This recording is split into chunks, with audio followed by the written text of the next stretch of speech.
Tonight, Liberation Day, Donald Trump announces sweeping tariffs. Stolen truck.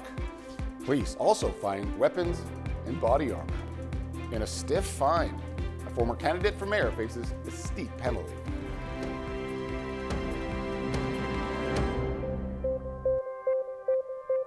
Good evening and thank you for joining us. And we begin tonight with the so-called Liberation Day in the United States. In a quest to bring back jobs to the United States and put Americans first, Donald Trump unveiled sweeping tariffs on allies and enemies all around the world. Trump's move has sparked unprecedented uncertainty, but what we do know is Canada is not on his list of worst offenders. And as Mike Walker reports, it appears Canada has escaped the worst-case scenario. My fellow Americans, this is Liberation Day. The U.S. president announcing sweeping reciprocal tariffs against global trading partners. That includes imposing a 10% baseline tariff on imports to the United States. For decades, our country has been looted, pillaged, raped, and plundered by nations near and far. The president also detailing a 25% tariff on all foreign auto imports. That levy is set to take effect at midnight. None of our companies are allowed to go into other countries. And I say that, friend and foe. And in many cases, the friend is worse than the foe in terms of trade. But such horrendous imbalances have devastated our industrial base and put our national security at risk. I don't blame these other countries at all for this calamity. I blame former presidents and past leaders who weren't doing their job. They let it happen, and they let it happen to an extent that nobody can even believe. That's why, effective at midnight, we will impose a 25% tariff on all foreign-made automobiles. Industry experts have warned tariffs would shut down the auto manufacturing sector. Trump did not specifically name Canada when detailing the auto tariffs, but he did take aim over Canada's restrictions on dairy imports. Countries like Canada, we subsidize a lot of countries and keep them going and keep them in business. In the case of Mexico, it's $300 billion a year. In the case of Canada, it's close to $200 billion a year. And I say, why are we doing this? Why are we doing this? I mean, at what point do we say you got to work for yourselves and this is why we have the big deficits. This is why we have that amount of debt that's been placed on our heads over the last number of years. And we're really not taking it anymore. It was back on February 1st, Donald Trump announced 25% tariffs on Canadian products, but 2 days later, this delayed for a month, with Canada promising to reinforce the border. Then on March 4th, 25% tariffs went into effect, and Canada retaliated. But a day later, Trump gave the auto sector a 1-month exemption, and then suspended the tariffs on items covered by the free trade agreement. Then on March 12th, U.S. steel and aluminum tariffs came into effect. And as we've been reporting for months, the forest sector here in northern British Columbia has been struggling, but today's announcement may cause even more pain. That's because the sector doesn't fall under the most recent Canada-U.S. trade agreement. And while there's already a tariff on Canadian lumber, the United States has signaled there will be additional tariffs. Sarah Plowman reports. Tariffs threaten to disrupt the forestry industry, an industry that's already facing anti-dumping duties from the United States because of a long-standing dispute between Canada and the U.S. over softwood lumber, and those duties are expected to nearly double anyway. And then there's tariffs. So woodlot owners who I spoke with earlier today, they're worried that they're going to be squeezed even more. They say that they don't have any margins left. There's nowhere to go, and they can't keep lowering prices should the companies try to lower the prices on to them.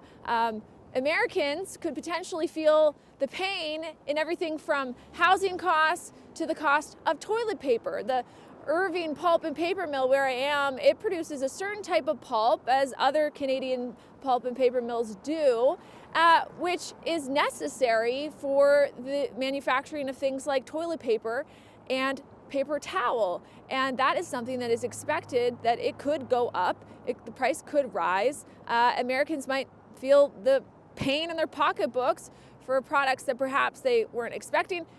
We're not expecting that that's going to cause a lot of panic buying like it did during COVID. Of course, we'll have to wait and see. And we'll have more on today's announcement a bit later on in the newscast. Well, Dawson Creek police say 2 suspects are facing a slew of charges after a vehicle stolen from Beaver Lodge was spotted in Kelly Lake. Mounties say just before 2 o'clock Monday afternoon that they received a call about a stolen pickup and 2 snowmobiles. Well, when they arrived at the scene, they found 2 males. Police allege the first suspect jumped into the truck and tried to flee. Well, he quickly became stuck in the snow and was pulled out of the vehicle by police and was screaming to be let go. Investigators say he then yelled at the second suspect to try and steal the police car. But instead, that second suspect allegedly retrieved a can of bear spray from the pickup and pointed it at the 2 officers. Well, the 2 officers let go of the first suspect to confront the second one with the prohibited weapon. The second suspect was taken into custody, but the first fled into the woods. The police canine unit was brought in, but to no avail. Mounties later found the suspect hiding in an abandoned farmhouse. He was also taken into custody with the help of the police dog. A search of the stolen truck turned up a 12-gauge shotgun, body armor, night vision goggles, and a crossbow. Stacy LaGlace and Tyler Calliou are both facing a number of charges. Both suspects have been remanded into police custody pending their next court appearance. And April is Auto Crime Prevention Month here in BC. That's why Mounties are teaming up with ICBC to fuel drivers with the knowledge needed to prevent vehicle theft. There's a lot of steps that individuals can take that ensure when they walk out the door in the morning that their vehicle is there. The theme of this year's initiative is Rethink. And that's an acronym for tips to prevent auto crime, starting with removing valuables and ending with keeping track of your keys. The annual campaign is clearly working. 2024 marked the lowest number of auto thefts across British Columbia in almost a decade. The safety tips can be found online at baitcar.com. It'll be over 2 years before Fort St. John veterinarian finally learns his fate, but Justin Sewell is expected to be sentenced by a judge this Friday. Sewell pled guilty to sexual assault back in 2022. He was charged with sexual assault, secretly observing or recording nudity and voyeurism. The charges stemmed from an incident that occurred in Charlie Lake back in 2007. Now, his sentencing hearing began in July of 2023. But a year later, the judge was still allowing evidence to be introduced by Crown and defense lawyers as the hearing slowed to a crawl. Sewell is expected to be finally sentenced this Friday in a Fort St. John courtroom. The prosecution is seeking a federal prison sentence of 4.5 years. And a former candidate for mayor in Dawson Creek is facing a hefty fine from Elections BC. Shaylee Wilbur ran for mayor in the 2022 election and was defeated in a landslide by Darcy Dober. Well, now Elections BC says Wilbur owes $4,875 in fines. Wilbur acted as her own financial agent during the campaign. She received donations from Western Canadian Properties, WCPG Construction Limited, and the Dawson Creek Super 8 Motel.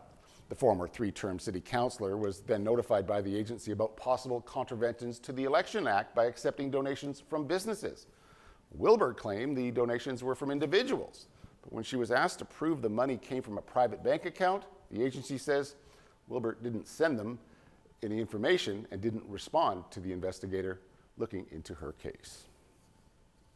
U.S. border guards have the right to search your cell phone when you're crossing into the States, but under the Trump administration, what they're looking for seems to have changed. In the past, border guards generally used this power to look for evidence of crimes, including drug trafficking and child pornography.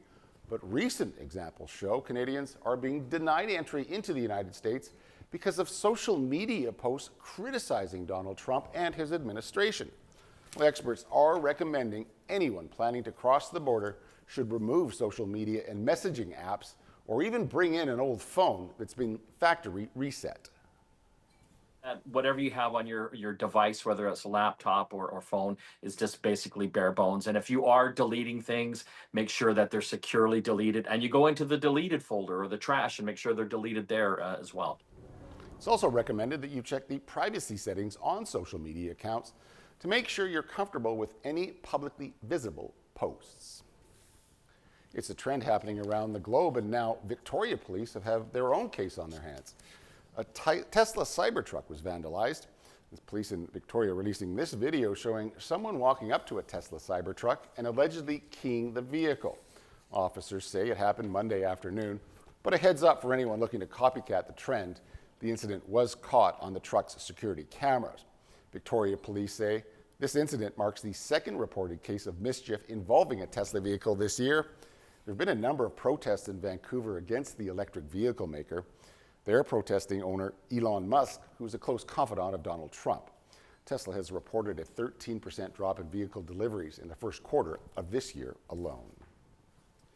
We're returning to our top story. American trading partners, including Canada, were on pins and needles today awaiting new tariffs imposed by the Trump administration. The looming threat, once again, a key focus on the federal campaign trail today. Scott Hirsch reports. Liberal leader Mark Carney has paused his campaign and returned to Ottawa to deal with the threat of economic warfare head on. But on the campaign trail, the threat of crippling tariffs continues to dominate. Canadians feel angry and betrayed and anxious. Conservative leader Pierre Poilievre, speaking in the Greater Toronto Area, proposed a new timeline to renegotiate the Canada-US-Mexico deal to end the trade dispute and remove the threat of tariffs on Canadian industries. We should set a firm date to finalize a new deal. And I will propose that both countries pause tariffs while we hammer out that deal. Hey, how you doing, brother? NDP leader Jagmeet Singh speaking to a crowd of unionized workers in Winnipeg, promising to protect jobs and to ensure Canadian labor rights and universal health care are never on the bargaining table. In this difficult storm, we got to look out for one another. That's a Canadian value. And the way we do that is, first and foremost, by standing up for Canadian workers. Meanwhile, Bloc Québécois leader Yves-François Blanchet backing a surgical approach to retaliatory measures so vulnerable Canadian industries, particularly those in Quebec, do not suffer any more as we strike back. We have to be careful and strong at once. Recent polling shows Canadians are strongly in favor of hitting back against the U.S., even if that means taxing exports of energy, potash, and critical minerals. Scott Hurst, CTV News, Toronto. And the latest poll from Nanos Research is suggesting both the Liberals and the Conservatives have made slight gains, but the Liberals are maintaining their lead. A 3-day rolling sample ending April 1st has the Liberals at 45%. The Conservatives are almost 8 points back at 37%. The NDP dropped to 9%, followed by the Bloc Québécois at 5%. The Greens are at 1.6%, while the People's Party of Canada have just over 1% support. A New Jersey Democrat has broken a long-standing record, holding the floor in the U.S. Senate with a marathon speech that lasted an entire day. Senator Cory Booker spoke in the Senate for 25 hours and 5 minutes straight. The historic filibuster was used as a sign of resistance against what Booker says is Donald Trump's threat to U.S. democracy. The previous record, that was held by a Republican, Strom Thurmond. Thurmond used his moment in Washington to oppose the implementation of the Civil Rights Act back in 1957. Well, Booker's momentous speech took aim at Trump and his cabinet's abuse of power at a time where he says American citizens are more divided than ever. When our founder said we must mutually pledge to each other, our lives, our fortunes, and our sacred honor, we need that now from all Americans. This is a moral moment. It's not left or right, it's right or wrong. Democrats say that Booker's marathon speech comes as a show of support for American people during a time of constitutional crisis. But to the Middle East now, where hospital officials in Gaza say Israeli strikes overnight and into today have killed more than 40 people. Israel is expanding its military offensive in the Palestinian territory to seize what it calls large areas. The Israeli defense minister says the intent is to root out militants and to capture areas that will be added to the security zone of Israel. The Israelis say there will also be extensive evacuations of the population from areas where there is fighting. No details were provided about which areas of Gaza would be taken into the expanded operation. NATO allies have pledged more than $21 billion so far this year in military support for Ukraine. The alliance says the security challenges are too great for any of its members to bear alone. NATO foreign ministers will meet in Brussels tomorrow and Friday, and they're expected to discuss further support for Ukraine. U.S. Secretary of State Marco Rubio will also be there amid concerns by other countries about America's change in policy towards Russia and questions about the future U.S. role in the NATO alliance. Well, some sad news to pass along tonight from Hollywood. Actor Val Kilmer has died at the age of 65. What's your problem, Kazansky? You're everyone's problem. That's because Now, remember Kilmer as Iceman from the Top Gun movies. He also appeared in a number of blockbusters in the 80s and 90s, with roles including Batman, Jim Morrison in The Doors, and Doc Holliday in Tombstone. His career was cut short after throat cancer affected his voice. He did come back to appear in Top Gun Maverick in 2022, which would be his final film appearance. Kilmer died of pneumonia yesterday in Los Angeles. All right, please do stay tuned. I'll be right back with a look at weather, but as we head to break, here's a look at today's closing market numbers.